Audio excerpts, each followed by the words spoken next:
Persiapan penandatanganan berita acara kepada Menteri Koordinator Presiden Prabowo Subianto melantik sejumlah pejabat menteri dan wakil menteri serta kepala kantor kepresidenan tanpa didampingi Wakil Presiden Republik Indonesia Gibran Rakabuming Raka. Letnan Jenderal TNI Purnawirawan Jamari Caniago menjadi Menko Polkam menggantikan Budi Gunawan. Sementara itu Erick Thohir dicopot dari jabatan Menteri BUMN dan dilantik menjadi Menteri Pemuda dan Olahraga menggantikan Dito Aritejo. Selain itu Presiden juga melantik sejumlah wakil menteri, diantaranya Afriansyah Nur menjadi Wakil Menteri Ketenagakerjaan menggantikan Immanuel Ebenezer, serta Farida Farisa menjadi Wakil Menteri Koperasi. Dan Rohmat Marzuki dilantik menjadi Wakil Menteri Kehutanan. Presiden Prabowo juga melantik Letjen Polisi Ahmad Dafiri menjadi staf khusus Presiden bidang keamanan dan ketertiban dan reformasi kepolisian. Muhammad Kodari menjadi Kepala Kantor Staf Presiden dan melantik Angga Raka Prabowo untuk jabatan keduanya menjadi Kepala Badan Komunikasi Pemerintahan. Menko Polkam, Letjen Purnawirawan Jamari Caniago, dan untuk Menpora dijabat oleh Erick Thohir, Wakil Menteri Ketenagakerjaan Afriansyah Nur, Wakil Menteri Kehutanan Rohmat Marzuki, Wakil Menteri Koperasi Farida Farisa, Kepala Kantor Komunikasi Presiden Angga Raka Prabowo, Kepala Staf Kepresidenan M. Kodari, Penasihat Khusus Presiden Bidang Keamanan dan Ketertiban Masyarakat, serta Reformasi Kepolisian Ahmad Dafiri, Wakil Kepala Badan Gizi Nasional Nani Sudaryati Deyang, Wakil Kepala Badan Gizi Nasional Sony Sanjaya, Kepala Lembaga Kebijakan Pengadaan Barang Jasa Pemerintah Sarah Sadika.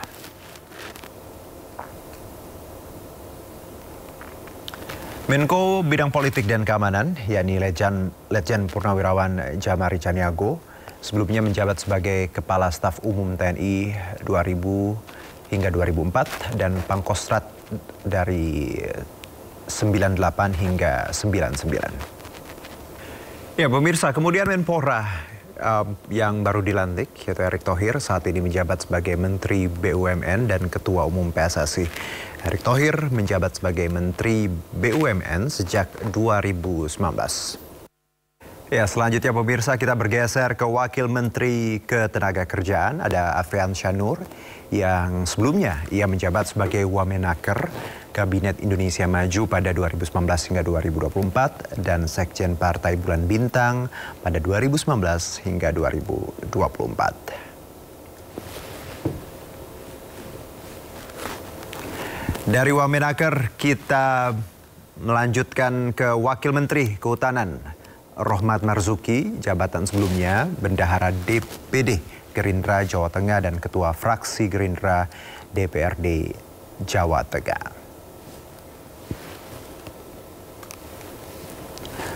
Masih dari barisan Wakil Menteri pemirsa, selanjutnya Wakil Menteri Koperasi ada Farida Farisa, Sekretaris DPP PKB, Ketua DPP KNPI 2018-2021 dan juga Ketua Umum PPIP PNU 2012 hingga 2025.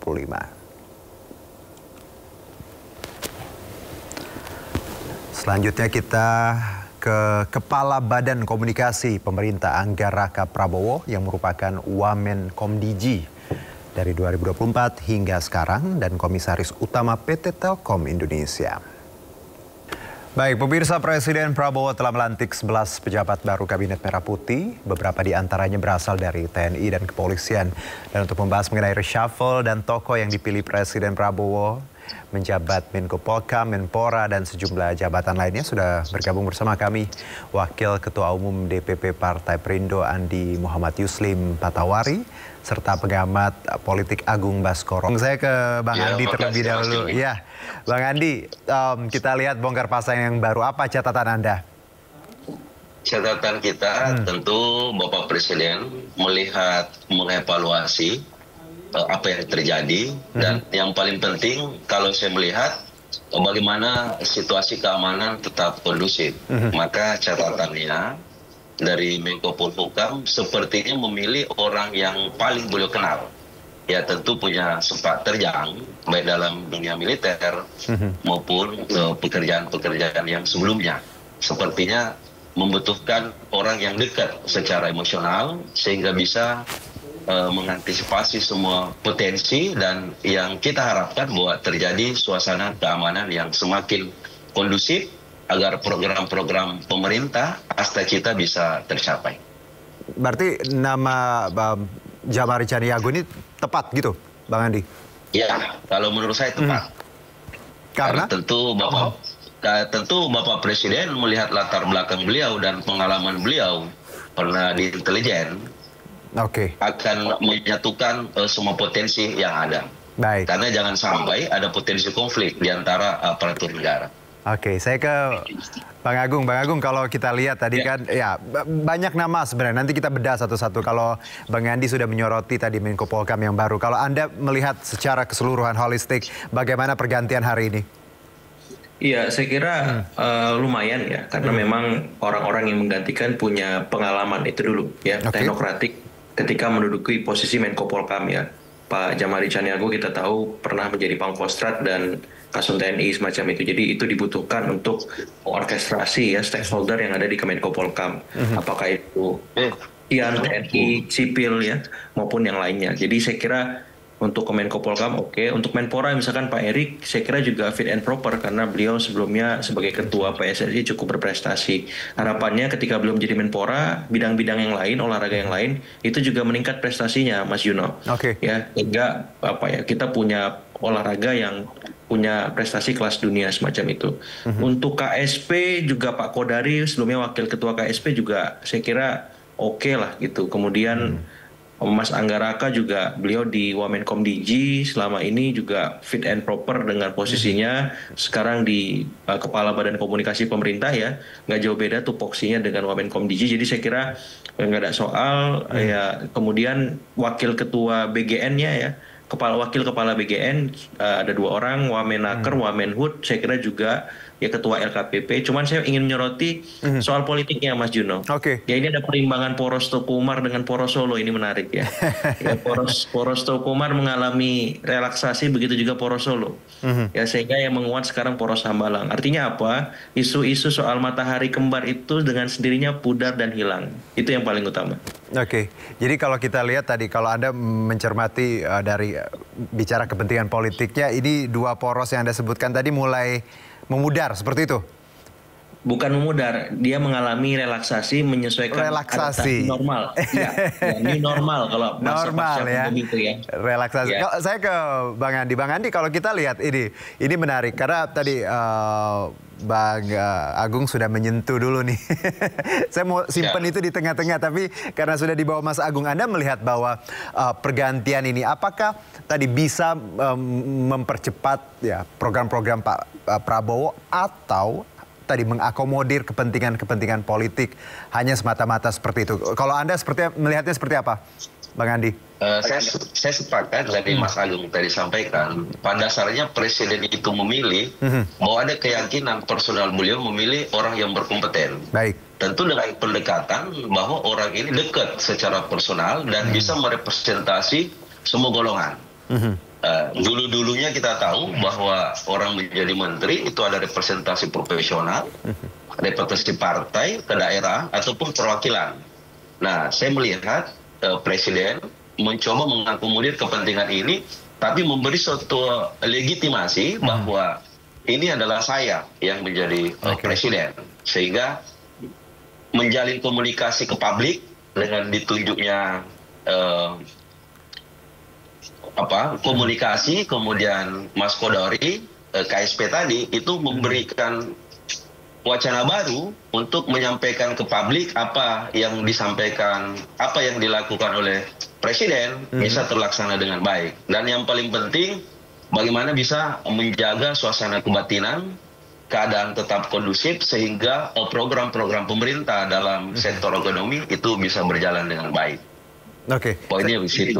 Oke, Bang Agung, kalau kita lihat sebelumnya kan Pak Budi Gunawan itu dianggap ya menjadi jembatan antara Gerindra dan PDIP. Kalau Anda melihat ketika penunjukan Pak Caniago ini, apa yang tersirat sebenarnya? Iya, penyesuaian poros Teguh Umar tadi, Mas Juno ya.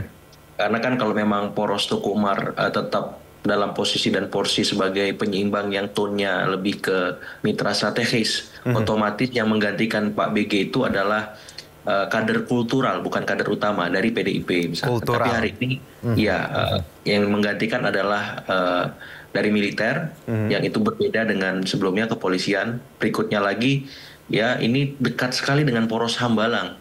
Ya, istilah saya ini kader kultural Gerindra Pak Jamari ini dalam tanda petik ya. Jadi poros Hambalang banget gitu. Jadi artinya kan Teguh Umar mengalami penyesuaian, termasuk ketua LKPP Pak Hendra Prihadi kan digantikan juga. Ya, jadi itu poros Teguh Umar juga semacam itu. Jadi ada relaksasi di sana. Artinya bukan poros Solo saja yang mengalami relaksasi.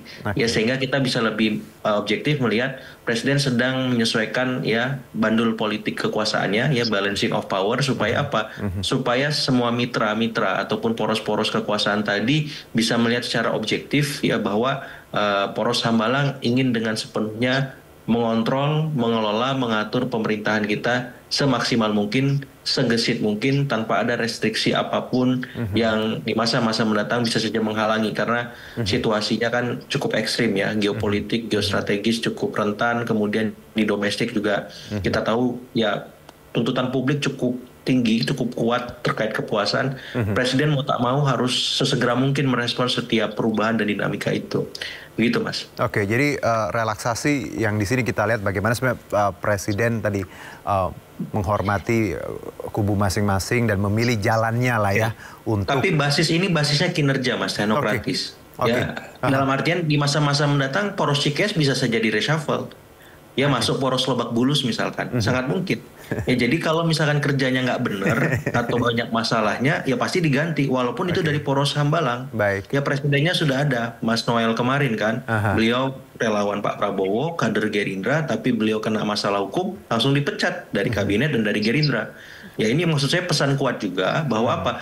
Presiden akan melakukan reshuffle kalau menteri-menterinya nggak kerja dengan baik. Kalau menteri-menterinya banyak masalah, pasti di reshuffle, walaupun itu dari Gerindra, walaupun itu dari poros Hambalang, seperti itu. Oke, saya ke Bang Agung. Bang Agung, kalau kita lihat bagaimana ya misalnya nih Menpora tadi Bang Adi menyoroti Menpora harus seperti apa? Anda melihat pekerjaan rumah seorang Erick Thohir harusnya seperti apa ke depannya? Dengan itu ya saya kira Pak Erick bisa melakukan banyak hal ya, karena reputasi keolahragaan beliau sudah kuat gitu. Tinggal ini reputasi kepemudaannya gimana nih? Apakah bisa juga ya membuat pemuda-pemuda kita naik kelas menjadi pemuda-pemuda kelas dunia sebagaimana timnas kita yang mempunyai mimpi main di Piala Dunia gitu, dan harapannya olahraga yang lain juga bisa menapaki atau mengikuti jejak tim nasional kita. Seperti itu, Mas Jino. Nah, ketika kita bicara PSSI dan juga ya posisi-posisi yang kosong nanti bisa Kementerian BUMN, dan nanti kita juga belum tahu jawabannya seperti apa, apakah akan dibawa Danantara. Anda melihat seperti apa ini ya, Bang Agung? Ya, saya kira sejauh ini ya reshuffle yang dilakukan Presiden jelang jedanya 10 hari kalau saya itu quick respon beliau untuk menanggapi tuntutan 17+8 maupun tuntutan-tuntutan lain yang mengikuti itu pasca demo besar kemarin yang berekses luas ya. Jadi reshuffle dilakukan, kemudian ada stimulus ekonomi diberikan, terus juga ada tim gabungan pencari fakta untuk menindaklanjuti korban yang jatuh, ya baik itu yang wafat, yang hilang, yang luka-luka semacam itu. Jadi ini quick win-nya cepat. Ya saya ingin mengatakan harus kita kawal bersama oleh publik, oleh pemerintah juga, dan oleh semua pihak, supaya apa? Supaya tidak anti klimaks, Mas Juno. Ya supaya ada ujungnya. Ya kalau misalkan soal ekonomi berarti masyarakat dalam jangka pendek dia bisa lebih maksimal hidupnya atau bernafas sedikit lah dengan stimulus yang diberikan oleh pemerintah. Apakah itu lewat misalkan program magang 20.000 buat anak-anak muda kita gitu. Apakah program-program stimulus lain. Nah kemudian lewat reshuffle menteri-menteri yang sekarang terpilih, Menko Polkamnya berarti menangani demonya lebih baik. Ya kalau misalkan ada aturan jam 6 sore demonya harus selesai. Ya otomatis Menko Polkam harus memastikan ada anggota DPR atau menteri yang merespon demonstran itu. Disuruh perwakilannya ke ruangan DPR atau ke ruangan menteri untuk bisa audiensi misalkan. Jangan kemudian dilarang jam 6 demo, tapi nggak ada perwakilan atau dibubarkan paksa gitu aja. Nggak bisa kayak gitu pendekatannya. Ya, pun kalau belum ada yang menemui jam 6 ya dibuat diskresi 1 jam 2 jam. Bagaimana caranya ada orang dari DPR atau dari kementerian yang menemui demonstran menangkap aspirasi mereka. Jangan dibiarkan, jangan disia-siakan. Tapi kalau Bang Andi, tentunya tidak semua bisa memuaskan banyak pihak ketika kita lihat reshuffle, wamen juga. Terus sekarang ada kantor tadi staf kepresidenan dan PCO dan juga itu ada dua item yang terlihat sama tapi beda. Anda melihat bahwa kalau ada yang menilai bahwa reshuffle ini tidak malah langsing malah bikin tambah gemuk, Bang Andi. Bagaimana Anda melihatnya? Ya, Bang Andi boleh di-unmute ya, silakan. Kalau kita melihat reshuffle hari ini, sejak pembentukan kabinet Prabowo memang cukup gemuk. Dan itu politik akomodatif ya. Tapi saya yakin dan percaya Presiden juga harus melihat dan harus tegas mengambil sikap kaitannya dengan mempercepat pembangunan.